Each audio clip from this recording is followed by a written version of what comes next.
To discuss the matter, we're now reaching out to Trevor Tombe, who is a professor of economics at the University of Calgary, and economist Shahid, who is also the director for economic innovation at the Conference Board of Canada. Welcome to the two of you. So Trevor, I'll get you to start us out here, because while today's inflation number has only gone down slightly, you've said that it is evidence that things are returning to normal. Explain that for us. That's right. So inflation is usually quoted as a year-over-year comparison of consumer prices. So September of this year compared to September of last year. And that means it's accumulating all of the changes over the past 12 months. And so it can take time for new developments to affect that headline number. But if you zoom in and just look at the last, say, 3 months, those price changes in July, August, and September are equivalent to an annualized 2.4% rate of inflation. Or if you look at the past 4 months, it's just a little over 3% annualized. So it does look like since the summer and in these recent months that the overall pace of price increases month to month has returned closer to normal than we saw earlier this year.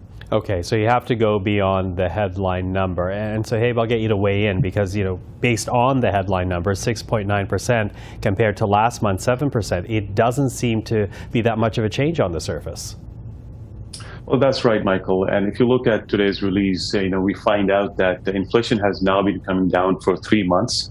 And a lot of this is because of global factors like supply chain disruptions easing and global commodity prices also coming down. Now, while all of that is good news, we also need to keep in mind that core inflation, which is CPI inflation minus food and energy, that actually went up last month.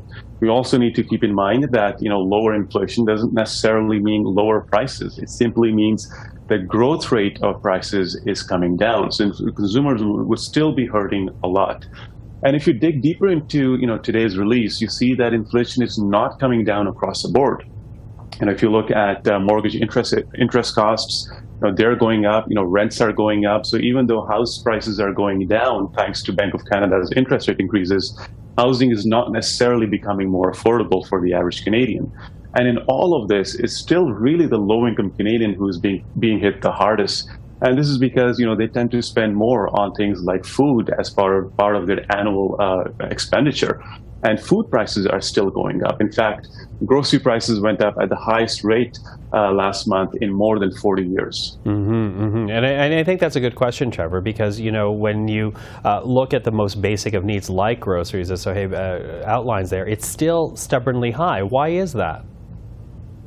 Yeah, so that is a very important point that just more generally means that inflation, the price changes that we're seeing, affect different people in different ways. And so if we look at lower income households, I estimate the September report is equivalent to an 8.4% hit to disposable income for the bottom 20% income households, compared to just only a 4% hit to the top 20% income of households. So why food prices have continued to increase or increased in September? There's a lot of factors there, and different products will be affected differently, but importantly, the Canadian dollar has fallen through September about 5% or so over the course of the month. And roughly 2/3 of our fruit and vegetables are imported. So when the value of the Canadian dollar goes down, then the price of imports goes up. And that might be an important factor affecting some important food products that we consume, and something for us to keep an eye on going forward as well. Well, looking forward in the next week, we're going to be listening very closely to the Bank of Canada. And I'm wondering, Sohaib, will today's number affect the decision out of the Bank of Canada? Because we've seen some very large rate hikes this past year already. Will the headline number give reason to continue that trend? Well, even with today's release, we're still, sticking with a forecast of the bank raising rates by 50 basis points by the end of this month. And to your point, Michael, we've already seen a lot of interest rate hikes this month. In fact, the bank has raised the interest rate by 300 basis points in less than 9 months. So, my advice going forward would be, for the bank to take it slow. And if it has to raise rates, it should do it in an incremental manner. Because we also need to keep in mind that interest rate hikes, they take about 18 to 24 months to be fully felt and absorbed by the whole economy. So if the bank overdoes things right now, it doesn't really have much of an option to fix things later, except for decreasing interest rates earlier than it had planned, and that would hurt its credibility and perhaps push inflation higher even more. Well, and the other benefit.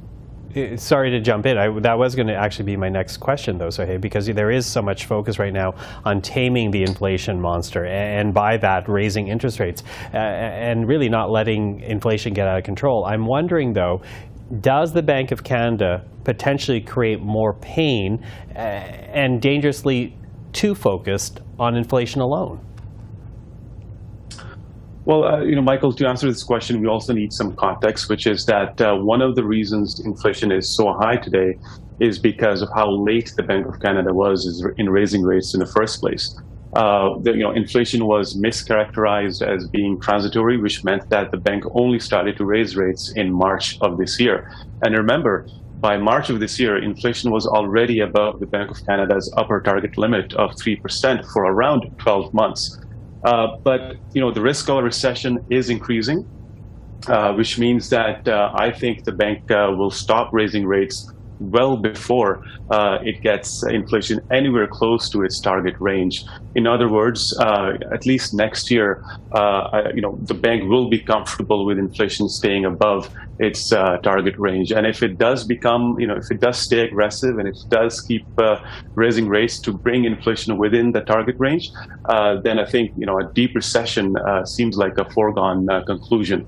When does it become better? Is it the spring that people can finally breathe again? What type of forecast are you giving here? Trevor, I'll begin with you. Sure. So it's important to recognize just the high level of uncertainty that still exists around the world. Supply chain disruptions continue to be an issue. What goes on in China with respect to their zero COVID policy, that's important. What happens to global oil prices? Do they rise from here? Do they fall? So there's just many fundamentally unpredictable factors that would lead inflation to rise or fall. But if recent trends continue, then we would start to see that headline rate get closer to normal late spring, early summer next year. Sohaib, what do you think? Well, Michael, it's going to be a dark and stormy winter for most Canadians. We are forecasting for growth to become stagnant, at least until the first half of next year. But we will start seeing the first rays of dawn, hopefully, by the second half of next year.